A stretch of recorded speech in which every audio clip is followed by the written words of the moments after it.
As-tu déjà vu ce type de prise du crayon-là chez un enfant? Est-ce une immaturité, une particularité ou est-ce que c'est une prise adaptée? Parlons-en. T'es-tu déjà demandé ce que ça prenait pour être capable de garder cette fameuse commissure du pouce-là ouverte, donc la région entre le pouce et l'index, entre laquelle va bouger le crayon? Bien, ça prend une stabilité de cette articulation-là et de cette articulation-là. Maintenant, t'es-tu déjà demandé ce qui distinguait l'articulation métacarpophalangienne de l'annulaire et du majeur ici de celle de l'auriculaire, de l'index et du pouce? Non? Pas de souci, moi oui, puis je vais te l'expliquer. Alors, ces deux articulations-là, elles sont naturellement, biomécaniquement plus stables que les trois autres. Pourquoi? Parce que de chaque côté d'elle, il y a deux autres articulations qui la stabilisent. Alors, lorsqu'il s'agit de celle-ci et de celle-ci et de celle-ci, bien, de l'autre côté, il n'y a pas d'articulation. Il y a des muscles. Puis ici, il n'y a rien. Puis ici, il n'y a rien.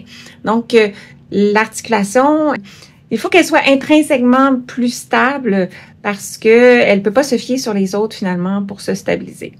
Alors, ceci dit, lorsque j'ai une articulation comme le pouce ou l'index qui ne sont pas assez stables, par exemple pour des raisons d'hypotonie importante ou d'hyperlaxité des ligaments qui les soutiennent, bien, à ce moment-là, je peux avoir de la difficulté à garder mon pouce et mon index dans une position qui va permettre à la commissure du pouce de rester ouverte. Donc, je peux avoir des prises du crayon qui vont être plus fermées, par exemple, comme ceci ou ceci. Ça va arriver que quand on rencontre un enfant en ergothérapie et qu'on l'évalue et qu'on apprécie comment est la musculo-squelettique de la main, qu'on se rend compte que justement les articulations sont tellement instables que ça va être difficile de pouvoir les tonifier simplement avec des activités. Alors, à ce moment-là, on peut penser à des compensations. Là, différentes choses vont être considérées. Parfois des embouts, des adaptateurs de crayon et parfois des prises de crayon alternatives. Et c'est là que vient en jeu celle-ci, qui est une prise du crayon qui est alternative, mais qui est quand même considérée pouvant être très fonctionnelle parce que ce qui rend une prise du crayon fonctionnelle, c'est la capacité de faire du dynamisme, donc d'être capable de bouger le crayon au niveau des doigts. Alors, pour bouger, faire des petites lettres, faire des tracés ici, j'ai pas besoin de recruter mon poignet. Juste mes doigts, tout comme la prise du crayon tridigital peut le faire.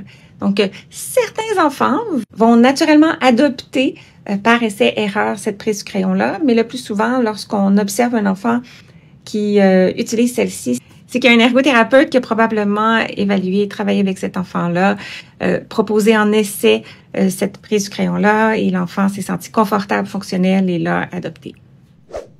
Donc ça, c'est moi qui écris avec ma prise du crayon très digitale habituelle et ça, c'est moi qui écris avec une prise du crayon adaptée. Dans les deux cas, on voit bien le dynamisme de la prise du crayon. Mais quand on regarde la trace après coup, on voit que celle avec la prise adaptée est un petit peu plus foncée et un petit peu plus petite. Et ça traduit qu'il y a un petit peu moins d'amplitude de mouvement au niveau de la pointe du crayon et aussi que la prise est un peu plus tendue, donc demande un peu plus d'effort de mes muscles, même si elle est fonctionnelle.